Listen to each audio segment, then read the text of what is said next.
اعوذ باللہ من الشیطان الرجیم بسم اللہ الرحمن الرحیم یا اہل الکتاب لم تحاجون فی ابراہیم وما انزلت التوراۃ والانجیل الا من بعدہ افلا تعقلون ہاں انتم ہؤلاء حاججتم فیما لکم بہ علم فلم تحاجون فیما لیس لکم بہ علم واللہ یعلم وانتم لا تعلمون ما کان ابراہیم یہودیا ولا نصرانیا ولکن کان حنیفا مسلما وما کان من المشرکین انا اولی الناس بابراہیم للذین اتبعوا وهذا النبی والذین آمنوا واللہ ولی المؤمنین ودت طائفة من اہل الکتاب لا یضلونکم وما یضلون الا انفسهم وما یشعرون یا اہل الکتاب لما تکفرون بآیات اللہ وانتم تشہدون یا اہل الکتاب لما تلبسون الحق بالباطل وتکتمون الحق وانتم تعلمون وقالت طائفة من اہل الکتاب آمنوا بالذی انزل علی الذین آمنوا وجہ النار وَاكْفُرُوا آخِرَهُ لَعَلَّهُمْ يَرْجِعُونَ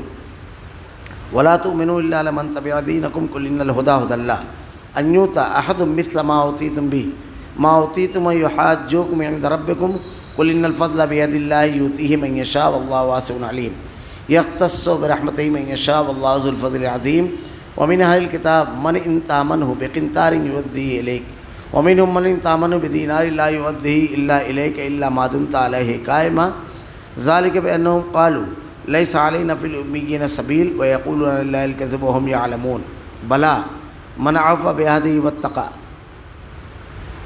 فإن الله يحب المتقين۔ آپ کہہ دیجئے اے اہل کتاب ایسی انصاف والی بات کی طرف آؤ، معاف کیجئے گا، اے اہل کتاب تم ابراہیم کی بابت کیوں جھگڑتے ہو حالانکہ تورات و انجیل تو ان کے بعد نازل کی گئی، کیا تم پھر بھی نہیں سمجھتے؟ سنو، تم لوگ اس میں جھگڑ چکے جس کا تمہیں علم ہوتا ہے، پھر اب اس بات پر کیوں جھگڑتے ہو جس کا تمہیں علم نہیں، اور اللہ تعالیٰ جانتا ہے اور تم نہیں جانتے۔ ابراہیم تو نہ یہودی تھے نہ نصرانی تھے، بلکہ وہ تو یک طرفہ خالص مسلمان تھے، وہ مشرک بھی نہ تھے۔ سب لوگوں سے زیادہ ابراہیم سے نزدیک تر وہ لوگ ہیں جنہوں نے ان کا کہنا مانا، اور یہ نبی اور جو لوگ ایمان لائے۔ مومنوں کا ولی اور سہارا اللہ ہی ہے۔ اہل کتاب کی ایک جماعت چاہتی ہے کہ تمہیں گمراہ کر دے، دراصل وہ خود اپنے آپ کو گمراہ کر رہے ہیں اور سمجھتے نہیں۔ اے اہل کتاب تم باوجود قائل ہونے کے پھر بھی دانستہ اللہ کی آیات کے کیوں کفر کر رہے ہو؟ اے اہل کتاب باوجود جاننے کے حق و باطل کو کیوں خلط ملط کر رہے ہو اور کیوں حق کو چھپا رہے ہو؟ اور اے اہل کتاب کی ایک جماعت نے کہا جو کچھ ایمان والوں پر اتارا گیا ہے اس پر دن چڑھے تو ایمان لاؤ، اور شام کے وقت تو کافر بن جاؤ تاکہ یہ لوگ بھی پلٹ جائیں، اور سوائے تمہارے دین پر چلنے والوں کے اور کسی کا یقین نہ کرو۔ آپ کہہ دیجئے بے شک ہدایت تو اللہ ہی کی ہدایت ہے، اور یہ بھی کہتے ہیں کہ اس بات کا بھی یقین نہ کرو کہ کوئی اس جیسا دیا جائے جیسا تم دیے گئے، یا یہ کہ یہ تم سے تمہارے رب کے پاس جھگڑا کریں گے۔ اور اب کہہ دیجئے فضل تو اللہ تعالیٰ ہی کے ہاتھ میں ہے، وہ جسے چاہے اسے دے۔ اللہ تعالیٰ وسعت والا اور جاننے والا ہے، وہ اپنی رحمت کے ساتھ جسے چاہے مخصوص کر لے، اور اللہ تعالیٰ بڑے فضل والا ہے۔ بعض اہل کتاب تو ایسے ہیں کہ اگر انہیں تو خزانے کا امین بنا دے بھی تو تجھے واپس کر دے، اور ان میں بعض ایسے بھی ہیں اگر تو انہیں 1 دینار بھی امانت دے تو تجھے ادا نہ کریں۔ یہاں یہ اور بات ہے کہ تو اس کے سر پر ہی کھڑا رہے، یہ اس لیے کہ انہوں نے کہہ رکھا ہے ہم پر ان جاہلوں غیر یہودیوں کا حق کا کوئی گناہ نہیں۔ یہ لوگ باوجود جاننے کے اللہ پر جھوٹ کہتے ہیں۔ کیوں نہیں مواخذہ ہوگا؟ البتہ جو شخص اپنا قرار پورا کرے اور پرہیزگاری کرے تو اللہ تعالیٰ بھی ایسے پرہیزگاروں سے محبت کرتا ہے۔ یا اہل الکتاب لم تحاجون فی ابراہیم وما انزلت التوراۃ والانجیل الا من بعدہ افلا تعقلون۔ اے اہل کتاب تم ابراہیم کی بابت کیوں جھگڑتے ہو حالانکہ تورات اور انجیل تو ان کے بعد نازل کی گئی، کیا تم پھر بھی نہیں سمجھتے؟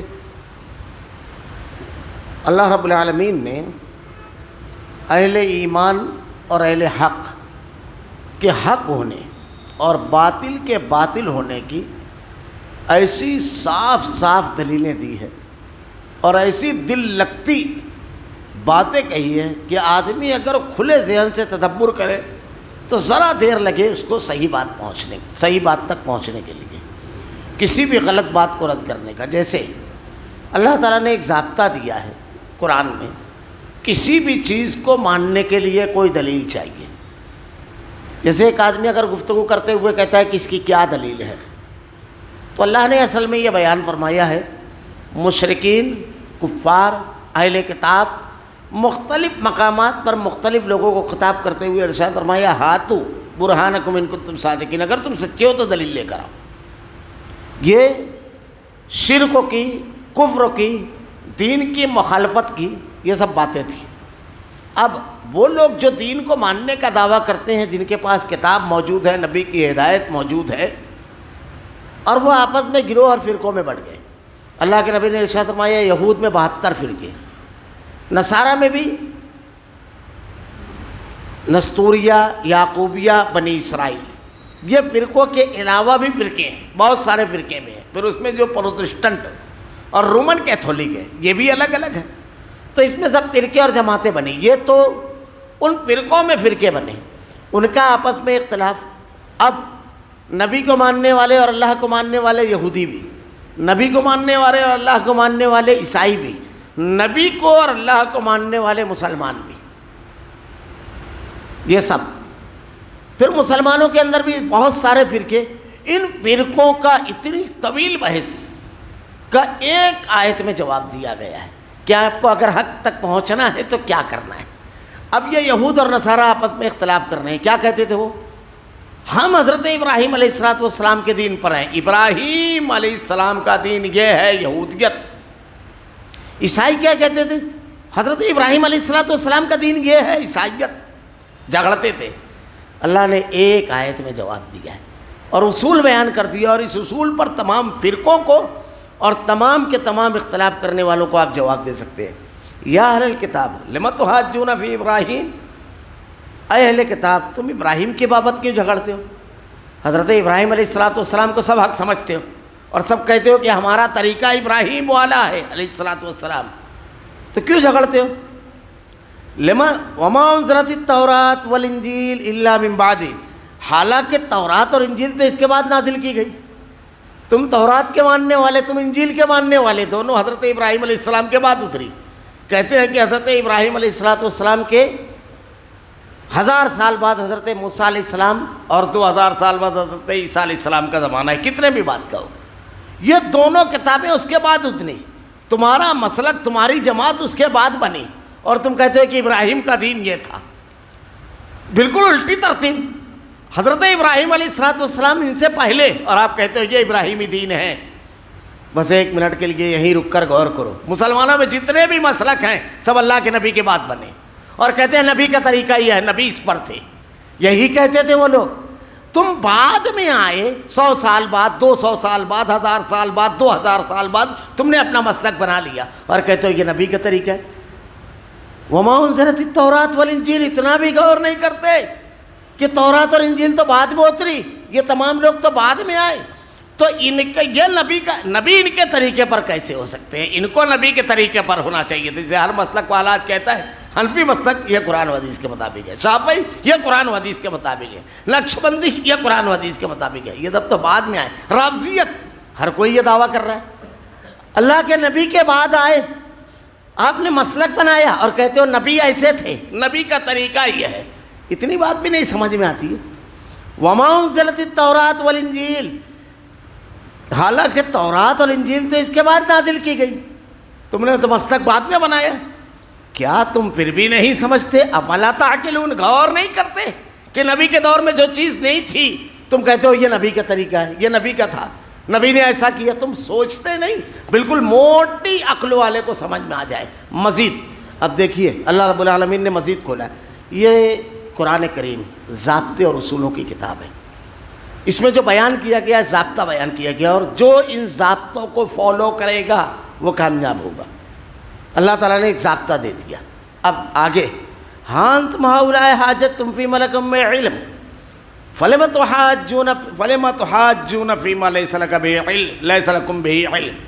سنو، تم لوگ اس میں تو جھگڑ چکے جس کا تمہیں علم تھا، جو معلومات تھی اس میں تو اختلاف اور جھگڑا کر چکے. جس کا تمہیں علم ہی نہیں اس میں بھی جھگڑ رہے.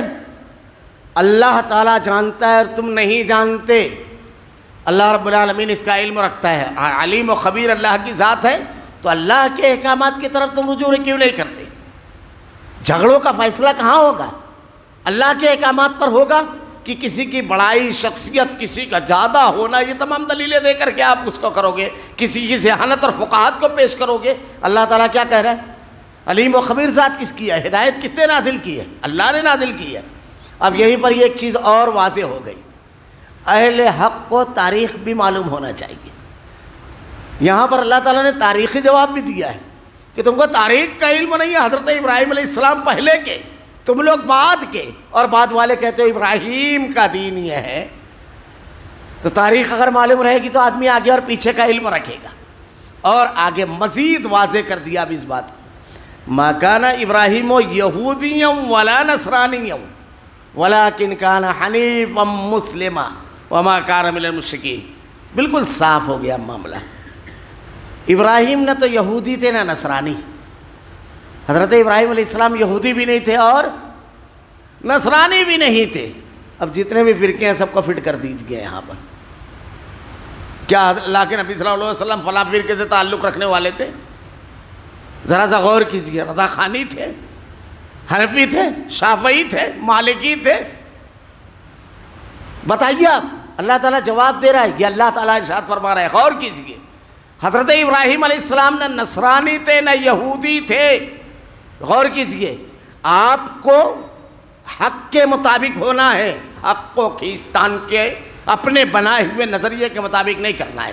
آپ کو اہل حق کے مطابق ہونا ہے، کیونکہ آپ کہتے ہیں اہدنا الصراط المستقیم صراط الذین انعمت علیہم، جن پر تو نے انعام کیا اس راستے پر چلا.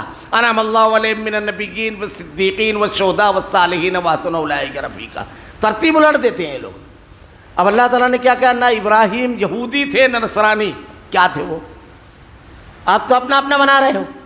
کیا تھے وہ سن لو. حضرت ابراہیم علیہ السلام نہ یہودی تھے نہ نصرانی، بلکہ وہ تو یک طرفہ خالص مسلمان تھے. ولیکن کان حنیفا مسلما، حنیف تھے وہ، خالص اللہ کی اطاعت اور فرما برداری کرنے والے، اللہ کے احکامات کو ماننے والے. ایسا نہیں ہے کہ ان کے سامنے قرآن کی آیت تلاوت کی جائے تو وہ کہتے ہیں کہ ہمارے علماء نے بھی تو پڑھا ہوگا اس کو. مجھ کو ایک واقعہ یاد آ رہا ہے، کیسا غلاف چڑھتا ہے، کیسا ہوتا ہے. ایک مرتبہ ایک مقام پر سفر پر گئے، مسجد سے باہر نکلے تو ایک صاحب آ کر کے الجھ گئے، گفتگو کرنے لگے. اب ان کی گفتگو یہ تھی کہ فضائل اعمال کے سلسلے میں آ کر کے وہ بات کرنے لگے. تو کہا کہ اس سے اختلاف تو آپ کے اپنے علماء نے کیا ہے، بہت ساری چیزیں صریح قرآن اور حدیث کے خلاف ہیں، صریح طور پر. تو اختلاف یہ نہیں ہے، یہ ہے کہ جو قرآن و حدیث کے خلاف آپ اس کو چھوڑ دیجئے. تو اس میں ایک مثال کی، فلاں بزرگوں نے کہا کہ میں کل مر جاؤں گا، اور دوسرے روز آئے، 2 رکعت نماز پڑھی اور مر گئے. اللہ تعالیٰ تو کہتا ہے 5 چیزوں کا علم، ان اللہ عنده علم الساعة وينزل الغيث ويعلم ما في الارحام وما تدري نفس ماذا تكسب غدا وما تدري نفس بأي ارض تموت. کون کس جگہ کس حالت میں مرے گا کسی کو علم نہیں ہے. کل کیا کمائے گا کسی کو نہیں معلوم. اس میں دونوں چیزیں بیان کی گئی ہیں. اب یہ دیکھیے صریح قرآن کی آیت آ گئی. ایک ایمان والا یہ جملہ بولتا ہے اللہ نے کہا، اللہ سچا. یہ واقعہ انسان ہے، غلطی ہوئی ہے، میں نہیں مانتا اس کو. لیکن وہاں جملہ کیا تھا؟ ہو سکتا ہے کہ کچھ لوگوں کو اس کا علم ہو جاتا ہوگا. یہ معمولی چیزیں نہیں ہوتی ہیں. کلام الہی آنے کے بعد، کلام نبی آنے کے بعد سمعنا واطعنا، یہ مانا سنا اور ایمان لے آئے، اطاعت کی، فرما برداری کی. رد کر دیا فوراً اس چیز کو، فوراً چھوڑ دیا. یہ ہے. تو اللہ تعالیٰ نے ارشاد فرمایا انہم نصرانی تھے، خالص مسلمان تھے. اور خالص مسلمان کون ہے؟ حضرت ابراہیم علیہ السلام کا پورا واقعہ پڑھیے. تحقیق کے مدارس سے گزرنے کے بعد جب آپ نے تمام معبودان باطل کا، شمس و قمر کا، تاروں کا انکار کر دیا، تو اس کے بعد کیا کہا؟ انی وجہت وجہی للذی فطر السماوات والارض حنیفا. سب طرف سے رخ موڑ کر خالص اللہ کی طرف اپنے رخ کو کر لیا. حضرت ابراہیم علیہ السلام یکسو ہو گئے، یکسوئی یہ ہے کہ کلام الہی اور کلام نبی کے بعد کسی کلام کی اور کسی اور چیز کی ضرورت اور حجت نہیں ہے، کسی اور چیز کی ضرورت نہیں ہے۔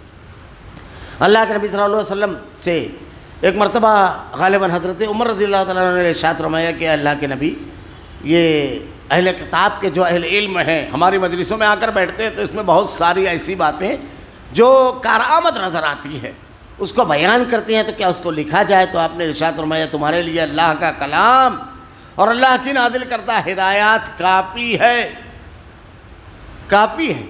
ایک مرتبہ ایسا ہوا کہ ایک مجلس میں ایک محدث کی موجودگی میں کسی نے اللہ کے نبی صلی اللہ علیہ وسلم کی ایک حدیث کے بعد یہ کہا کہ ایسا جملہ تو یونان کے حکماء اور فلاسفہ بھی کہتے ہیں۔ تو محدث نے کہا تو میری مجلس سے باہر نکل جا، اللہ کے نبی کی حدیث کی تائید کے لیے یہ سب کی ضرورت ہے؟ اللہ کے نبی نے ارشاد فرمایا بس بات یہیں پر ختم ہو جاتی ہے۔ تو یہ بڑی اہم چیز تھی، تو اللہ تعالیٰ نے ارشاد فرمایا ان کی خوبی کیا ہے یہ دیکھیے۔ اب اگر آپ اپنے آپ کو کہتے ہو ہم ابراہیم کے دین پر ہیں، تو حضرت ابراہیم علیہ السلام کس چیز کو ماننے والے تھے؟ وحیوں کو ماننے والے تھے۔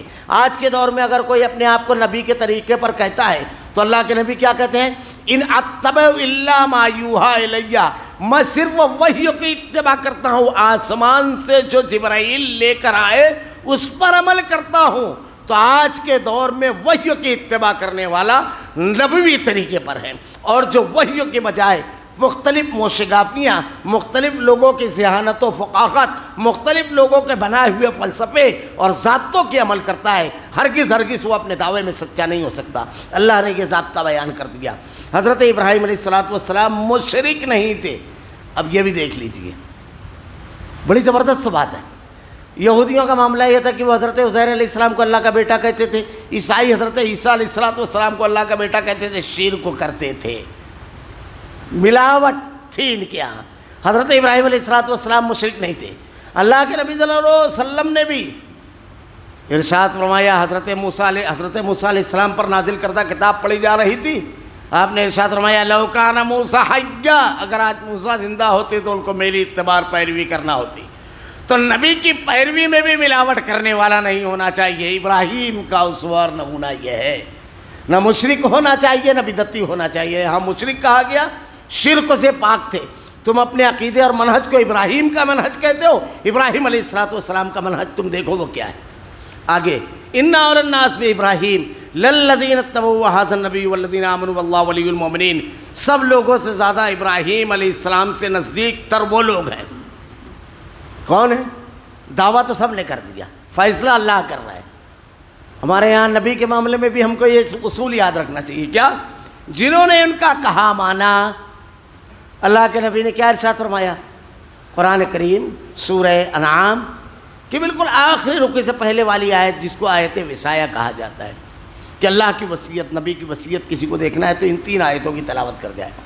اس میں آخری آیت جو ہے، آخری آیت، علامہ ابن قیم رحمہ اللہ ان آیتوں کے بارے میں ارشاد فرماتے ہیں ان میں جو احکامات ہیں 10 احکامات ہیں، اور بعض لوگوں نے یہ قول نقل کیا ہے مختلف لوگوں کا، کعب بن حبار کا بھی غالباً ایک قول ہے، یہ صحابی ہے، کہ حضرت موسیٰ علیہ السلام کو جب طور پر جو احکامات دیے گئے تھے وہ 10 احکامات یہ تھے، اور ہر نبی کو یہ 10 احکامات دیے گئے۔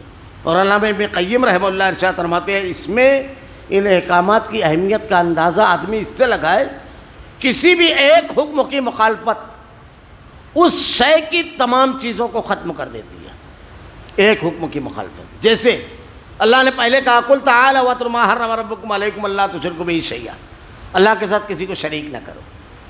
اللہ تعالیٰ کہتا ہے کیا بتا نہ دیا جائے کہ کیا چیز اللہ نے تم پر حرام کی ہے؟ پہلی چیز شرک۔ اگر آدمی شرک کرے گا، یہ دین کا معاملہ ہے، پورا دین ختم ہو جائے گا۔ ایک چیز کی مخالفت اس جز کی تمام چیزوں کو ختم کر دیتی ہے۔ بڑی زبردست چیزیں اس میں 10 جو بیان کی گئی ہے۔ شرک کرو گے تو دین ختم، والدین کی نافرمانی کرو گے تو گھر ختم، وبالوالدین احسانا ولا تقتلوا اولادکم خشیۃ من املاق نحن نرزقهم وإیاکم، اولاد کو قتل نہ کرو، نسل ختم ہو جائے گی۔ اگر یہ شروع کرو گے یہ سلسلہ، نسل بریدہ ہو جاؤ گے۔ دنیا میں یہ سلسلہ چلا، آج بہت سارے ممالک میں مسئلہ ہے، زیادہ بچہ پیدا کرنے پر انعامات دے رہے ہیں، بڑا مسائل ہیں، بڑی چیزیں ہیں، وہ ایک الگ لمبی بحث ہے. نسل بریدہ ہو جاؤ گے، کسی کا قتل نہ کرو، جان غیر محفوظ رہے گی، پوری تفصیلات پڑ جائیں گے. ایک ایک چیز اتنی زبردست ہے، سماج میں ہر کسی کی جان غیر محفوظ ہو جائے گی اگر یہ کرو گے. تو جس چیز کی مخالفت کرو گے اس جنس کی تمام چیزیں تباہ برباد ہو جائے گی، ختم ہو جائے گی. تو اسی میں آخری آیت جو ہے، اللہ کے نبی نے اس آیت کو پڑھنے کے بعد کیا ارشاد فرمایا، وَأَنَّ هَذَا صِرَاطِي مُسْتَقِيمًا فَاتَّبِعُوهُ وَلَا تَتَّبِعُوا السُّبُلَ فَتَفَرَّقَ بِكُمْ عَنْ سَبِيلِهِ ذَلِكُمْ وَصَّاكُمْ بِهِ، یہ میرا راستہ سیدھا راستہ. وَأَنَّ هَذَا صِرَاطِي مُسْتَقِيمًا فَاتَّبِعُوهُ، اسی کی اتباع کرنا. وَلَا تَتَّبِعُوا السُّبُلَ فَتَفَرَّقَ بِكُمْ عَنْ سَبِيلِهِ، کسی اور راستے کی اتباع اور پیروی مت کرنا، کسی اور راستے کی طرف مت جانا. ذالکم وصاکم، اس کی وصیت کی ہے. اس کے بعد اللہ کے نبی نے زمین پر بالکل سیدھی لکیر کھینچی، اس کے دائیں طرف 2 لکیریں کھینچی اور بائیں طرف 2 لکیریں کھینچی، اور اس کے بعد ارشاد فرمایا دیکھو یہ سیدھا راستہ صراط مستقیم ہے، کیونکہ حق ایک ہے. فما ذا بعد الحق الا الضلال، حق کے علاوہ سب گم رہی ہے. یہ نہیں ہے اسلام میں من تیرا حاجی بگو یم تو میرا حاجی بگو، تو مجھ کو صحیح بول میں تجھ کو صحیح، تو بھی صحیح، یہ نہیں. ایک ہے حق. فما ذا بعد الحق الا الضلال، تو اللہ کے نبی نے کہا یہ میرا سیدھا راستہ. اب یہ دائیں طرف جو راستے دکھ رہے ہیں اور بائیں، ادھر جاؤ گے تو گمراہ ہو جاؤ گے، ان راستوں پر جاؤ گے تو گمراہ ہو جاؤ گے. دوسری جگہ بھی اس کو ارشاد فرمایا ہے، وَمَن يُشَاقِقِ الرَّسُولَ مِن بَعْدِ مَا تَبَيَّنَ لَهُ الْهُدَىٰ وَيَتَّبِعْ غَيْرَ سَبِيلِ الْمُؤْمِنِينَ. اہل ایمان کا جو طریقہ ہے، جو راستہ ہے، سبیل المومنین کون سا ہے؟ اللہ کے نبی کے صحابہ کرام جس پر چلے، کیونکہ اللہ تعالیٰ نے ان کے بارے میں ارشاد فرمایا فَإِنْ آمَنُوا بِمِثْلِ مَا آمَنْتُم بِهِ فَقَدِ اهْتَدَوْا، ایسا ایمان لاؤ جیسا یہ ایمان لائے. یہ سمپل اور نمونہ ہے. وَيَتَّبِعْ غَيْرَ سَبِيلِ الْمُؤْمِنِينَ نُوَلِّهِ مَا تَوَلَّىٰ وَنُصْلِهِ جَهَنَّمَ. اور اگر آدمی دوسرے راستے پر چلا جائے گا تو اللہ تعالیٰ ادھر ہی جائے گا، وہ تو اللہ تعالیٰ اس کو جہنم میں داخل کرے گا. یہ واضح کر دیا. تو اللہ تعالیٰ نے کیا کہا، ابراہیم علیہ السلام کے ماننے والا وہ ہے، ابراہیم کے نزدیک جنہوں نے ان کا کہا مانا، اور یہ نبی ہے. اور جو لوگ ایمان لائے، مومنوں کا ولی اور سہارا اللہ ہے. اللہ کے نبی صلی اللہ علیہ وسلم نے ارشاد فرمایا ہر نبی کے کچھ دوست ہیں، اور میرے بھی خلیل، اللہ کے خلیل حضرت ابراہیم علیہ السلام ہے. اور حضرت ابراہیم علیہ السلام کی ذات اقدس ایسی ہے کہ تمام آج جو آسمانی مذاہب ہے، دنیا میں مذاہب کی، یعنی دنیا کے جو طبقات ہیں، تو مذاہب کی 2 تقسیم کی جاتی ہے، ایک آسمانی مذہب اور دوسرا غیر آسمانی مذہب. تو آسمانی مذاہب میں جو ہے یہودیت، عیسائیت اور اسلام، اور غیر آسمانی مذہب میں تمام کے تمام آتے ہیں. آسمانی مذہب میں مسلم ذات محمد رسول اللہ صلی اللہ علیہ وسلم کی ہے، معاف کیجیے گا حضرت ابراہیم علیہ السلام کی ہے. آسمانی مذاہب میں سب کے ہاں ان کی ذات مسلم ہے اور سب ان کو مانتے ہیں. اور ایسے ہی مسلمانوں میں مسلم ذات صرف ایک ہے، محمد رسول اللہ، سارے مسالک میں صلی اللہ علیہ وسلم کی. تو اللہ تعالیٰ نے حضرت ابراہیم کے بارے میں ارشاد فرمایا کہ ابراہیم علیہ السلام کے طریقے پر عمل کرنے والے یہ نبی ہیں. جو لوگ ایمان لائے مومن ہیں، مومنوں کا ولی اور سہارا اللہ ہے. وقالت ودت طائفۃ من اہل الکتاب لا یضلونکم وما یضلون الا انفسهم وما یشعرون. اہل کتاب کی ایک جماعت چاہتی ہے کہ تمہیں گمراہ کر دے، پوری طاقت لگاتی ہے. ان کی کیا کوشش رہتی ہے کہ سارے لوگ یہودی ہو جائیں، یہودیت کی طرف آ جائیں. عیسائی چاہتے ہیں کہ عیسائی ہو جائیں. اس کے لیے باقاعدہ مسلمانوں پر وہ لوگ محنت کرتے ہیں. جیسے آج کے دور میں بھی دیکھیے کہ محنت کا ان لوگوں کا ایک الگ الگ طریقہ کار ہے، طریقہ کار الگ الگ.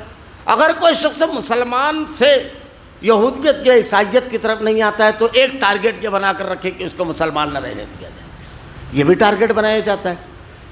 دعوت کے لیے الگ الگ انداز اختیار کیا جاتا ہے، الگ الگ طریقہ کار. جیسے عیسائیوں کی جو مشنریاں وغیرہ ہیں، تو یہ جب یہ مسلمانوں کے معاملے میں تو کیسا ہے کہ اللہ رب العالمین کا فضل و کرم اور انعام کہ اللہ تعالیٰ نے مسلمانوں کو ارتداد کے فتنے سے محفوظ رکھا ہے، اور بہت کم تعداد جو خالص اللہ کے دین کو چھوڑ کر کے بالکل کہیں جمعہ کی نماز نہ پڑھے تو اللہ تعالیٰ دل میں مہر لگا دیتا ہے بالکل بے دینی کی طرح. تو اکا دکا واقعات کہیں کہیں ہوتے ہیں, اکا دکا واقعات. لیکن یہ جو چیز ہے تو اب اس کا طریقہ کار کیسا ہے؟ مختلف انداز میں ورغلایا جاتا ہے. ایک یہ ہے کہ مریض کو جب لے کر جاتے ہیں دواخانہ, تو ان کے دواخانے میں جب ایڈمٹ ہوتا ہے تو پہلے دن جو دوائیں دیتے ہیں تو وہ دوائیں نہیں دیتے ہیں جو مریض کے لیے سوٹیبل ہے, اس مرض میں چلنے والی ہے, بس معاون دوائیں دیتے ہیں. اب وہ دوا کھایا, دوا کھانے سے پہلے کہتے ہیں کہ تم جس مذہب کے ماننے والے ہو, جس خدا کے ماننے والے ہو, اس کا نام لے کر کے کھاؤ. مریض کھاتا ہے لیکن رزلٹ تو نہیں آتا ہے. 1-2 روز یہ کرتے ہیں, کسی کو 1 روز, کسی کو 2 روز, پھر اس کے بعد اصل دوائیں جو فوراً رزلٹ لانے والی اس کو دیتے ہیں اور کہتے ہیں کہ یہ حضرت عیسیٰ علیہ السلام اور وہ ان کا نام لے کر کے کھاؤ. جب آدمی کھاتا ہے تو دواؤں کا رزلٹ تو آتا ہے, تو اس کے دماغ میں یہ بیٹھاتے ہیں دیکھو رزلٹ تو نہیں آیا تھا پہلے. یہ مختلف انداز ہوتا ہے. تو یہودیوں کی بھی کوشش رہتی تھی مختلف دلیلوں سے, مختلف پیرائے اور انداز سے مسلمانوں کو یہودی بنانے کی. اللہ تعالیٰ نے ارشاد فرمایا ان کی چال, دراصل وہ خود اپنے آپ کو گمراہ کر رہے ہیں اور سمجھتے نہیں.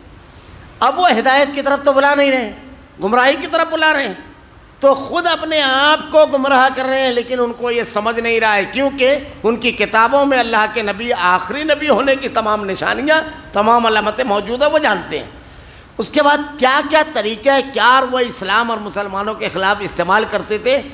آج کے دور میں بڑا سازشی دور ہے, مسلمانوں کے خلاف کیا کیا ہو رہا ہے, اور اہل ایمان اکثر ایک بڑی تعداد ہے جو ان سازشوں کو جو مسلمانوں کے خلاف کی جا رہی ہے اس کو سمجھ نہیں پا رہے ہیں, بڑی تعداد میں. جیسے مثلاً آپ دیکھیے, میں اکثر کہتا بھی کہ موبائل کی جو دنیا ہے اس کے ذریعے مسلمانوں کو ڈپریشن میں, احساس کمتری میں اور نچلے درجے میں لے جانے کے لیے کیا کیا کیا جاتا ہے. کبھی کبھی تو آپ کی خیر خواہی کے نام پر آپ کے ساتھ کیا جاتا ہے. جیسے مسلمانوں کے بارے میں بالکل عام یہ خیال کہ ان کے ہاں جہالت بہت ہے, جہالت بہت زیادہ ہے, پڑھے لکھے نہیں ہیں.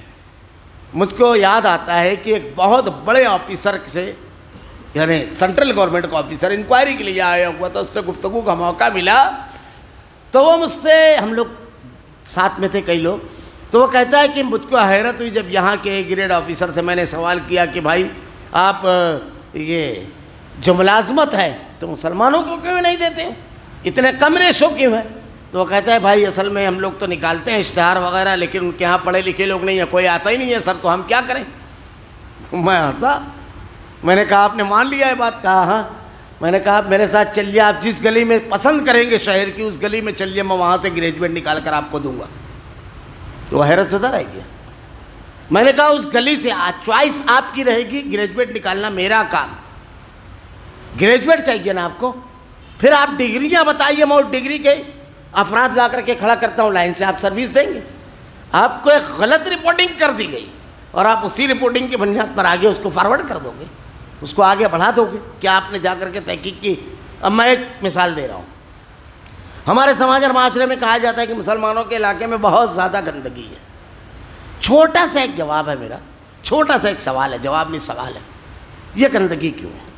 بھائی گھروں میں کچرا آئے گا, اگر گھروں میں گندگی رہے گی تو آدمی اس کو گھر میں رکھے گا یا باہر پھینکے گا؟ باہر پھینکے گا. اب جب وہ اٹھائی نہیں جائے گی, وہاں سے صاف نہیں کی جائے گی, تو وہاں گندگی کا ڈھیر نظر آئے گا.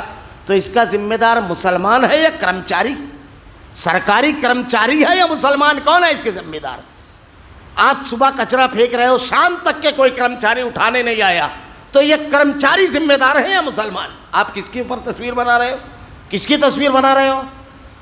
بے شمار چیزیں ہیں مسلمانوں میں, بزدلی ہے مسلمانوں میں, یعنی ایسی چیزیں مسلمانوں کی ہائی لائٹ کی جائے جس سے مسلمان احساس کمتری اور ڈپریشن میں جائے.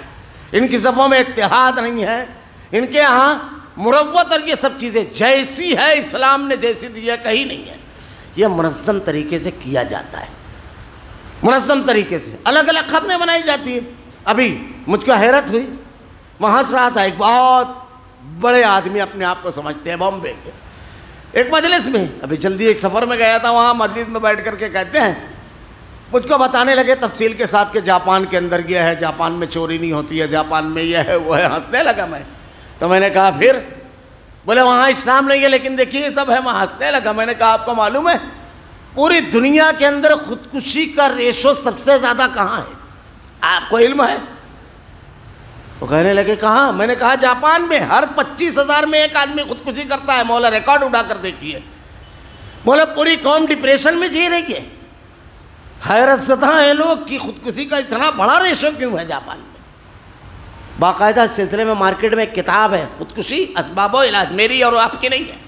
ہمارے یہاں انگریزوں کے حوالے بڑی اہمیت لوگوں کے نزدیک رکھتے ہیں، اسی لیے میں ان کے حوالے دے رہا ہوں۔ اس کا اردو ترجمہ بھی ہو چکا ہے، اس میں ریشو اٹھا کر دیکھیے۔ تو میں نے کہا اتنی مطمئن زندگی گزارنے والے اتنے کامیاب لوگ زندگی کی جنگ ہار کیوں جاتے ہیں؟ میں نے تو فاقہ کش انسانوں کو، لنگڑے اور لولوں اور معذوروں کو، زندگی کی ہر نعمت سے محروم لوگوں کو زندگی سے لڑ کر کے پوری زندگی گزارتے ہوئے دیکھا ہے۔ یہ کیوں ہے؟ آپ یہ صلاحیت ان کی کیوں نہیں بیان کرتے؟ یہ خرابی، یہ خامی، یہ مسٹیک۔ تو یہ جو چیزیں کی جاتی ہے، پھر الگ الگ انداز ہے کہ مسلمانوں میں یہ چیز ہے، اگر اس کی بجائے یہ کیا جائے، اس کو میں کئی مرتبہ پیش کر چکا ہوں۔ تو یہ جو ایک طریقہ کار ہے، تو مسلمانوں کو ہی ان کی خیر، ان کی اچھائیوں کو دبا کر کے نچلی سطح پر لے جانا ہے۔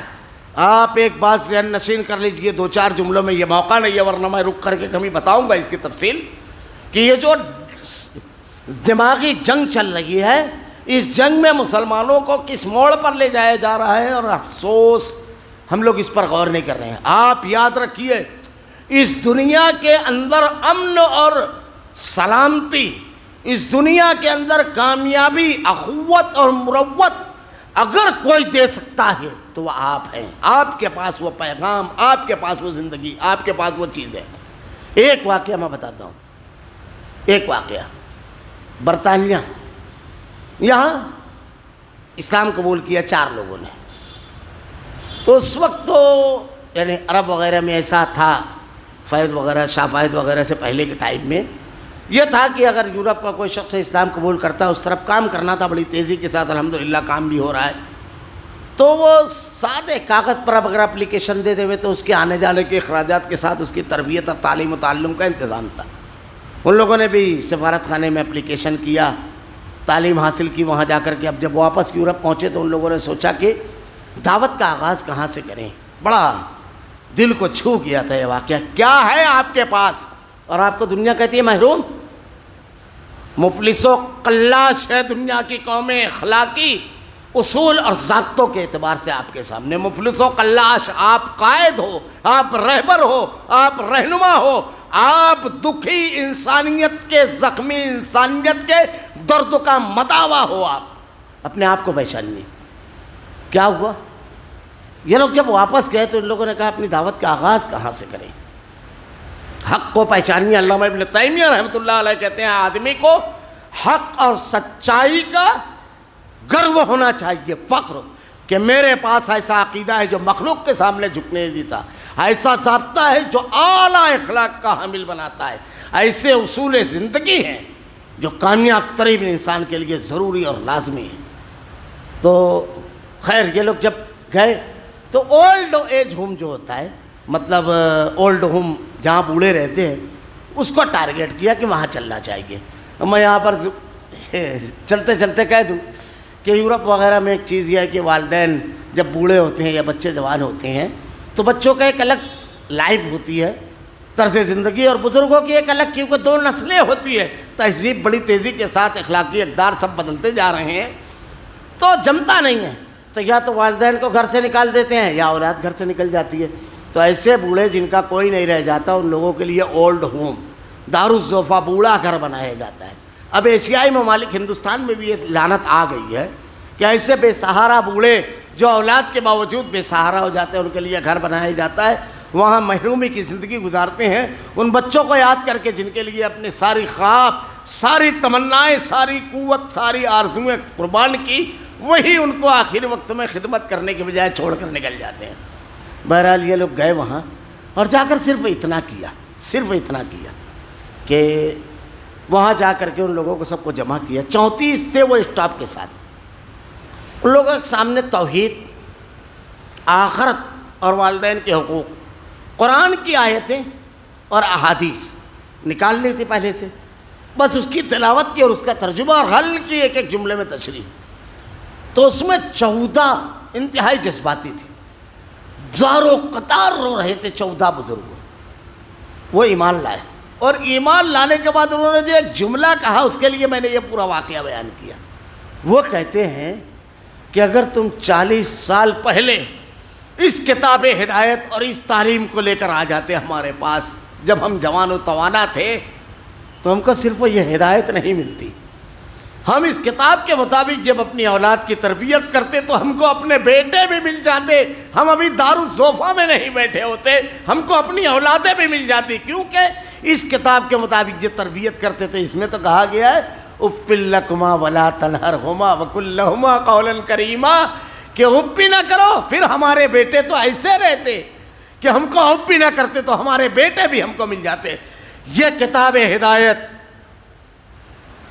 جو بیوی کو بہترین شوہر دیتی ہے، شوہر بہترین بیوی اس کتاب پر، اس ہدایت پر عمل کرنے کے، بہترین گھر آپ دیتے ہیں، بہترین حکومت جہاں انصاف ہو آپ دیتے ہیں، بہترین تاجر جو بےایمانی نہ کرے اس تعلیم پر آپ دو گے دنیا کو، اس دنیا کے لیے روشنی کا مینار، اندھیروں میں بھٹکتی اور سسکتی ہوئی قوموں کے لیے رہبری اور رہنمائی والا کردار آپ کو ادا کرنا ہے، آپ کے پاس ہے۔ لیکن آپ کو اپنی تصویر خود کیسی بنا کر کے پیش کرنے کے پر مجبور کر رہا ہے گوہر، اور آپ وہی کر رہے ہیں۔ میں اکثر کہا کرتا ہوں، دیکھیے ایک ہوتی ہے نگیٹو تھنکنگ، ایک ہوتی ہے پازیٹو تھنکنگ، مثبت اور منفی جذبات، یاد رکھیے۔ یعنی نگیٹو تھنکنگ جب آدمی کے اندر پیدا ہو جاتی ہے الٹا ہی سوچتا ہے وہ، اور پازیٹو تھنکنگ رہتی ہے تو الگ۔ تو نگیٹو تھنکنگ جو ہے اسلام نے اس سے روکا ہے، کسی بھی نگیٹو چیز کو عام نہیں کرنا ہے، اور پازیٹو چیز کو بالکل عام کر دینا ہے۔ بالکل آسان مثالوں سے سمجھ سکتے ہو، اللہ کے نبی کے دور میں، صحابہ کرام کے دور میں آپ کو کبھی نہیں ملے گا فلاں صحابی کو کسی نے کچھ کہا ہو، ماعز اسلمی اور غامدیہ کو رجم کیا گیا، کسی نے ان کو بد کردار نہیں کہا۔ حاتم ابن ابی بلتع سے اتنی بڑی غلطی ہوئی، کسی نے ان کو مخبر نہیں کہا، اور وہ واقعہ بالکل سباست عام ہائی لائٹ نہیں کیا گیا۔ لیکن اور آپ دیکھیے کہ مرثد بن ابی مرثد غنوی کا وہ واقعہ مشہور ہے کہ عورت ان کو برائی کی دعوت دیتی ہے تو کہتے ہیں نہ، مشہور ہے وہ واقعہ۔ صحابہ کے زہد و تقویٰ کے واقعات دیکھیے، وہ واقعہ مشہور ہے کہ خاتون کو جب اللہ کے نبی کے پاس آتی ہے کہ مجھ کو مرگی کا دورہ پڑتا ہے، آپ نے بارہا سنا ہے، تو اللہ کے رسول سے کہتی ہے اللہ کے نبی میرا کپڑا نہ ہٹے، یہ حیا، یہ پاک دامنی۔ تو مثبت جذبات کو پروان چڑھانا یہ کام ہوتا ہے، اور نگیٹو جذبات کو مارنا۔ ہم موبائل ہاتھ میں کیا فارورڈ کرنا ہے، ہم کو تانے نہیں دینا ہے، تانا نہیں دینا ہے قوم کو بتانا ہے تو کیا ہے۔ ایمان کی چنگاری ہر دل میں ہوتی ہے، سلیقے سے ہوا دے کے اس کو شعلہ جوالہ بنائیے، نہ کہ راکھ ڈال کر کے ایمان کے شعلوں کو سرد کیجیے۔ اگر نماز میں کبھی کبھی نظر آتا ہے تو کہیے کہ یہ نمازی ہے، مسجد میں ہی ملاقات ہوتی ہے، دیکھیے کیا ہوتا ہے پھر۔ یہ نہیں کہ فجر میں نہیں آتا تو ڈنڈی مار دیتا ہے۔ پازیٹو جذبات، یہ پوری دینی تعلیم۔ یہود کا کیا کام تھا، آپ کی دشمن جماعتیں کیا چاہتی ہیں، اس میں جو دیا ہوا ہے وہ میں پیش کروں گا کہ یا اہل کتاب لما تکفرون بآیات اللہ وانتم تشہدون، اہل کتاب تم باوجود قائل ہونے کے پھر دانستہ اللہ کی آیت کا کیوں کفر کر رہے ہو۔ یہ اچھی طرح جانتے تھے کہ اللہ کے نبی ہیں، صحیح تعلیمات یہ سب جانتے تھے، اللہ تعالیٰ کہہ رہے ہیں اس کے باوجود کیوں کفر کر رہے ہو۔ دنیا آج جانتی ہے دلیلوں سے، اس لیے اسلام کی بجائے کیا کیا جاتا ہے، مسلمانوں کی تصویر اور وہ غلط تصویر پیش کی جاتی ہے جو حقیقت میں نہیں ہے، وہ تصویر نہیں پیش کی جاتی ہے جو حقیقی ہے۔ میں اکثر کہا کرتا ہوں کہ آپ کو بے شمار خبریں تو نظر آئے گی، لیکن کرونا جب آیا ابھی کل تو ہمارے نوجوان بھوکوں کا کھلا رہے ہیں، ان کے لاشوں کو انجام تک پہنچا رہے ہیں، انتم سنسکار، وہ سب خبروں میں نہیں تھا کہ یہ جرأت دیکھیے، یہ اخلاق دیکھیے، یہ دیکھیے مروت، یہ دیکھیے ہمت و شجاعت، ان کی موت کا خوف نہیں ہے۔ لیکن ایک نوجوان کے مارنے والا ویڈیو تو وائرل ہوتا ہے، یہ مار کھا رہے ہیں، یہ دیکھیے کیا چل رہا ہے، آپ خود دیکھیے. اور اس میں اسلام کی تعلیمات ہم کو لے کر جائے گی، اسلام کی تعلیمات. قرآن نے اس کو کہا ہے، یہ وصول کو. وقالت طائفة من اہل الکتاب آمنوا بالذی انزل علی الذین آمنوا وجه النار واکفروا آخرہ لعلہم یرجعون. اور اہل کتاب کی ایک جماعت نے کہا جو کچھ ایمان لانے والوں پر اتارا گیا ہے اس پر دن چڑھے تو ایمان لاؤ، اور شام کے وقت تو کافر ہو جاؤ تاکہ یہ لوگ بھی پلٹ جائیں. اب ایک طریقہ اور ہے، صبح ایمان لاتے تھے یہودی، پورے علاقے میں مشہور تھے کہ یہ اہل علم لوگ ہیں، علماء ہیں، ان کے پاس علم ہے، اور وہ اسی بنیاد پر دوسرے تمام لوگوں کو کہتے تھے کہ یہ امی ہیں، جاہل ہیں. تو انہوں نے یہ کیا کہ ان کے بڑے نامور لوگ جو ہیں صبح اعلانیہ اسلام قبول کرتے تھے، بعض لوگ ایک روز میں، بعض لوگ کئی روز. اور جب اچھا لوگوں میں مشہور ہو جاتا تو کہتے تھے نہیں، تحقیق کیا، جب معلوم پڑا، سمجھ میں آیا تو غلط ہے، صحیح نہیں ہے. یہ مقصد ایمان قبول کرنا نہیں بلکہ اسلام کا سہارا لے کر کے اسلام کو بدنام کرنا اور اسلام سے متنفر کرنا. جیسے ہمارے ہاں کچھ لوگ کہتے ہیں مسلمانوں میں یہ تو بہت اچھا ہے لیکن یہ ایک خوبی بتا کر 11 خرابیاں آپ کی ہائی لائٹ کرتا ہے، وہ خوبی نظر بھی نہیں آئے گی. بہت سارے لوگ رہتے ہیں گفتگو میں، اس کو سمجھنا رہتا ہے یہ تمام چیزوں کو.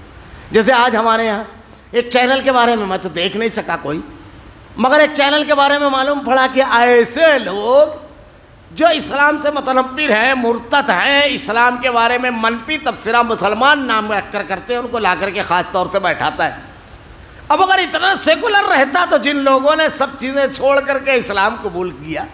ابھی کل کی بات ہے، کیرلا کی رائٹر نے اسلام کے خلاف لکھنے کے لیے قرآن کا مطالعہ کیا اور رمضان المبارک میں ایمان قبول کیا اور عمرہ کیا، تو ان کو بھی لا کر کے بیٹھا دیتا. لیکن وہاں مقصد شو چلانا نہیں ہے، مقصد یہ ہے کہ اسلام کو غلط ثابت کرے. وہ معاف کیجیے گا ٹی وی چینل اسلام دشمنوں کا کارندہ ہے. اگر سیکولر ہوتا ہر ٹائپ کے لوگوں کو لا کر بیٹھاتا. کیوں کہ اسلام قبول کر لیا. جس نے بابری مسجد شہید کی وہ عہد کرتا ہے کہ ہر سال ایک مسجد بناؤں گا، کیوں لا کر بٹھایا؟ کبھی قطار ہے لمبی لیکن نہیں. مقصد اسلام سے لوگوں کو دور کرنا ہے. یہاں تو اب یہاں پر 2-3 چیزیں اور سمجھ لیجئے. تمہارے پاس کیا ہے؟ تمہارے پاس تعلیمات اتنی اعلیٰ ہے تو اس کو پیش کر کے لوگوں کو اس تعلیم پر لے آؤ. وہ نہیں ہے تمہارے پاس. اب اسلام کی تعلیمات اتنی متاثر کرنے والی ہے کہ لوگ اس کے قریب جاتے ہیں، تو اب اس کے قریب جانے سے روک بھی نہیں سکتے تم تعلیم پر اٹیک کر کے، کیونکہ اٹیک کرو گے تو جواب دینا پڑے گا. اب ایک الگ بحث ہے کہ اسلام پر جو لوگ اعتراض کرتے ہیں ان سے جب سوال کرو تو وہ بالکل مسئلے میں آ جاتے ہیں بہت بری طرح، تو جواب دینا پڑے گا. تو اب یہ نہ کرتے ہوئے اسلام کی ایسی تصویر پیش کی جائے کہ کوئی اسلام کے قریب نہ جائے، یعنی پروپیگنڈا ایسا کیا جائے کہ دیکھو اس کی وجہ سے یہ اسلام نہیں مانتے ہیں، اس کی وجہ سے. ارے وہ وجہ پر اگر کسی اہل علم سے بیٹھ کر گفتگو کی جائے تو سمجھ میں آئے گا. اس کو اچھی طرح یاد پڑتا ہے، تقریباً 20 سال سے زیادہ واقعہ ہو چکا ہے، بلکہ اور زیادہ کہیں گے تو چلے گا، 30-35 سال. وکلا کی ایک ٹیم سے گفتگو کا موقع ملا. بیٹھ کر کے آدمی اپنی مجلس میں کہے تو الگ بات ہے. تو وہ حضرت کہتے ہیں، ایک بہت بڑے دانشور ہمارے ملک کو کتاب بھی لکھی، بڑے ان کا نام تھا، چلے گئے اللہ کے جناب میں. وہ کہتے ہیں اسلام 1400 سال پرانا ہے، آج کے دور میں نہیں چل سکتا. مجھ کو بڑی حیرت لگی. میں نے کہا بڑی کمزور بات کہی ہے، اس کا تو جواب دیا جا چکا ہے. آپ کہتے ہیں 1400 سال پرانا ہے، بڑی ترقی ہو گئی ہے، بڑی تبدیلی آ گئی ہے، اس لیے آج کے دور میں وہ نہیں چل سکتا. آج بھی آپ اسلام کی بات کرتے ہیں. میں نے کہا ترقی کس میں ہوئی ہے؟ آپ نے 2 چیزوں کو ملا دیا. ترقی ہوئی ہے مادوں میں، آدمی مادوں کے خواص جان گیا ہے. سب چیزیں زمین میں پہلے سے موجود تھی لیکن انسان نے زمین سے نکال کر اس کے استعمال کرنے کا فن جان لیا. کل آدمی صرف ایٹم جانتا تھا، پھر اس کے بعد جوہر آیا، پھر الیکٹران، نیوٹران، پروٹون سب آ گیا. ترقی بڑھتی گئی، انسان جانتا گیا. تو چیزوں میں ترقی ہوئی ہے، چیزوں کو استعمال کرنے کا فن بنا کر کے ہم نے جانا ہے. انسان کی فطرت میں کوئی ترقی نہیں ہوئی ہے، اور اسلامی قانون انسان کی فطرت کے مطابق ہے. اس میں کوئی ترقی بھی تو آپ بتائیے. میں نے کہا مثال کے طور پر یہ کہتا ہوں کہ 1400 سال نہیں 4000 سال پہلے اگر کوئی شخص چوری کرتا تھا، فطرت آدمی کی نہیں بدلی ہے، اور قانون فطرت کو دیکھ کر بنایا جاتا ہے، حالات کو دیکھ کر نہیں. اسی لیے حالات کو دیکھ کر بنائے ہوئے قانون بدلنے پڑتے ہیں، اور اسلام نے 1400 سال پہلے جو قانون پیش کیا آج تک تبدیلی کی ضرورت نہیں. 4000 سال پہلے اگر کوئی چوری کرتا تھا تو لوگ اس کو کیا کرتے تھے؟ نفرت کرتے تھے. آج اگر کوئی چوری کرتا ہے تو آپ کہتے ہیں ترقی بہت ہے، تو آپ ہارپل کرتے ہو کیا کہ بڑا زبردست تو کام کیا، ترقی بہت ہو گئی ہے. 4000 سال پہلے اگر کوئی قتل کرتا تھا تو قابل نفرت تھا. آج آپ کا آئیڈیل ہے کیا قاتل؟ 4000 سال پہلے کسی کی موت ہوتی تھی تو لوگ روتے تھے. آج آپ ٹی پارٹی فوراً لگا دیتے ہو، یا چلو پکنک اسپاٹ پر چلو جلدی سے میت ہو گئی ہے. ترقی ہوئی ہے نا؟ کیا ترقی ہوئی ہے؟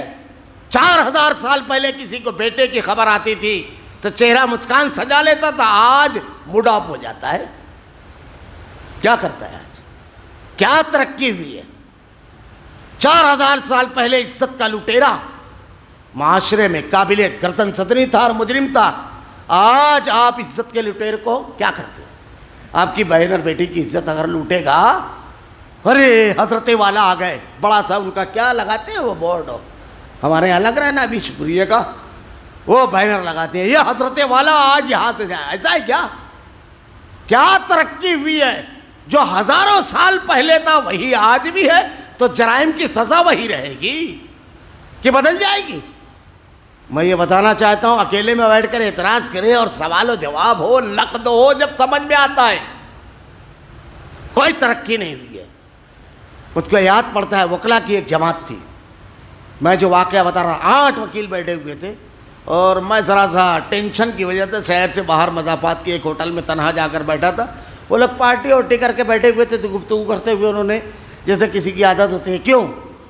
تو 2 مرتبہ مجھ سے کہا تو مولانا نہیں آپ اپنی بات کیجئے، میری بات آپ کو ذرا سا اچھی نہیں لگے گی. نہیں بولے کیوں؟ تو وہی قانون پر بات کیا، وہ وکیل تھے قانون پر، تو انہوں نے کہا اسلامی قانون اصل میں بہت سخت ہے. تب یہ کہنے میں تو بڑا اچھا لگتا ہے. یہ میں اعتراضات بتا رہا ہوں، حالانکہ ہر اعتراض کا جواب دیا گیا. تو میں نے کہا کہ کس بنیاد پر آپ کو سخت لگتا ہے؟ اور کہا کہ بھائی آپ چور کا ہاتھ کاٹ دیتے ہو. تو وہ ہنسنے لگا. میں نے کہا ٹھیک ہے، آپ کو سخت لگتا ہے کہ چور کا ہاتھ نہیں کاٹنا چاہیے. ہاں بولے یہ تو غلط بات ہے. پھر وہ ایک گھسا پٹا اعتراض ہے بہت پرانا، اس نے ریپیٹ کیا کہ ایک آدمی اگر چوری کرتا ہے 10,000 روپیہ تو آپ اس کا ہاتھ کاٹ میں دیتے ہو، اسی سماج کو وہ 20,000 کمائے گا تو ملک کو ٹیکس دے سکتا ہے. تو میں نے کہا اچھا آپ یہ بتائیے، اس کو دیکھیے 25 سال بلکہ زیادہ پرانی بات ہے، 30 سال پرانی بات ہے، 30-35 سال. تو میں نے اس سے کہا کہ اچھا آپ یہ بتائیے کہ آپ کی والدہ بیمار ہے، ہاسپٹل میں ایڈمٹ ہے، ڈاکٹر نے کہا کہ 40,000 روپیہ اگر آپ جمع کرا دیتے ہیں تو کل آپریشن رات میں ہوگا ورنہ ایکسپائر ہو جائے گی. اب آپ بینک کو گئے، اس وقت یہ آن لائن آف لائن کچھ نہیں تھا، بینک سے جا کے نکالنا پڑتا. آپ بینک میں گئے، پیسہ نکالے، راستے میں کوئی چور پارسل کر دیا. اب آپ پیسہ نہیں دے سکے، زندگی اور موت اس کے ہاتھ میں، لیکن اماں مر گئی. تو یا آپ کے بیٹے کا ایڈمیشن ہوا ہے کالج میں، آخری تاریخ ہے ورنہ ایڈمیشن کینسل. آپ وہ پیسہ جمع پونجی لے کر نکلے، راستے میں چور مار دیا. تو بیٹی کی شادی ہے تو سب سوالات کیا. اب وہ چور آپ کو مل گیا تو کیا کرو؟ بولے مار ڈالوں گا. تو میں نے کہا عجیب بات، اسلام نے صرف ہاتھ کاٹنے کا بولا تو آپ ٹینشن میں، جب آپ کے اوپر پڑی تو آپ تو بہت آگے چلے گئے. تو یہ تشدد نہیں ہے، یہ رحم دلی ہے. دیکھیے میں قانون کی بحث پر اس پر لمبی بحث کروں گا، وہاں تفصیل سے بتاؤں گا. قانون کا ایک فلسفہ دنیا نے سمجھا ہی نہیں سوائے اسلام کے. وہ یہ قانون مجرم کو سزا دینے کے لیے اور مظلوم کو انصاف دینے کے لیے بنایا جاتا ہے، مجرم سے ہمدردی کے لیے نہیں. یاد رکھیے میرا جملہ، مظلوم کو انصاف دینے کے لیے. پتھر جب برسائے جائیں گے تو جس کی بہن کی عزت لوٹی گئی وہ بھی مارے گا، اور وہ چھوٹا موٹا نہیں مارے گا، اس کو تسکین پہنچے گی. سمجھے؟ قاتل کو جب قتل ہو، مظلوم کو انصاف دینے کے لیے، ظالم کی گود میں بیٹھ کر نہیں، مظلوم کی آہوں اور سسکیوں کو سامنے رکھ کر کے قانون بنایا جاتا ہے. تو خیر میں یہ کر رہا تھا. تو ان لوگوں کا طریقہ کار یہ تھا. یہ اہل حق پر حق سے دور کرنے کا ایک طریقہ کار یہ بھی ہے. جیسے مسلمانوں کے درمیان غیر مسلم جب گفتگو کرتا ہے تو ایک خوبی بتا کر کے 10 خرابیاں اسلام کی بیان کرتا ہے. یہ بہت اچھا ہے لیکن یہ نہیں ہونا چاہیے. یا بعض لوگ اسلام کی بہت ساری چیزوں کو مانتے ہیں اور ایک آدھ چیز کا انکار کرتے ہیں. یہ سب اسی میں کسی درجے میں داخل ہیں. تو یہود کو اسلام سے متنفر کرنے کی جو سازشیں تھیں الگ الگ ہے, لائن سے ترتیب میں بڑی زبردست ہے, اور انشاءاللہ العزیز اس کو آئندہ تفصیل سے بتاؤں گا. اس میں ایک یہ تھی کہ دن میں ایمان لے آؤ, دل چڑھے, اور شام کے وقت تو کافر بن جاؤ. مقصد اس کفر کو کرنے کا تاکہ دوسرے لوگ بھی پلٹ جائیں اسلام سے. تو سامنے والا جو آپ سے کھیل رہا ہے اس کا مقصد ہٹنا نہیں ہے, دوسرے لوگوں کو ہٹانا ہے. وہ تو خود ہٹا ہوا ہے. ٹی وی پکڑا کر جو بیٹھ رہا ہے وہ خود ہٹا ہوا ہے.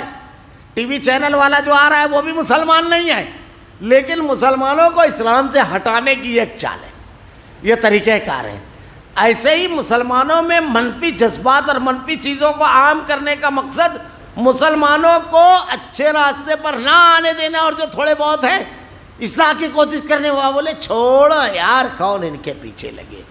یہ سب ہے حکمتیں, اس سے بچنا ہے. جنگ, مقابلہ, ایک دوسرے کے خلاف, یہ تمام چیزیں ہر وقت جاری رہتی ہے.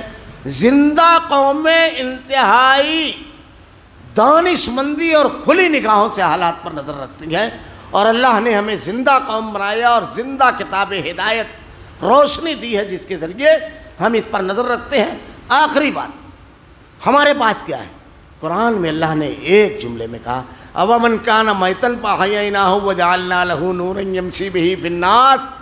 یہ تو ہدایت سے دور ہے, یہ سب مردہ ہے. ہماری مثال زندہ کی ہے اور ہمارے پاس نور ہے, روشنی.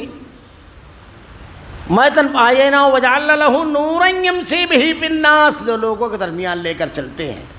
اس کو سمجھنے کی ذرا سا کوشش ہے. اللہ رب العالمین سے دعا ہے کہ رب العالمین تیری نازل کردہ ہدایت کو سمجھنے, پڑھنے, بشعور سمجھنے کی توفیق دے رب العالمین.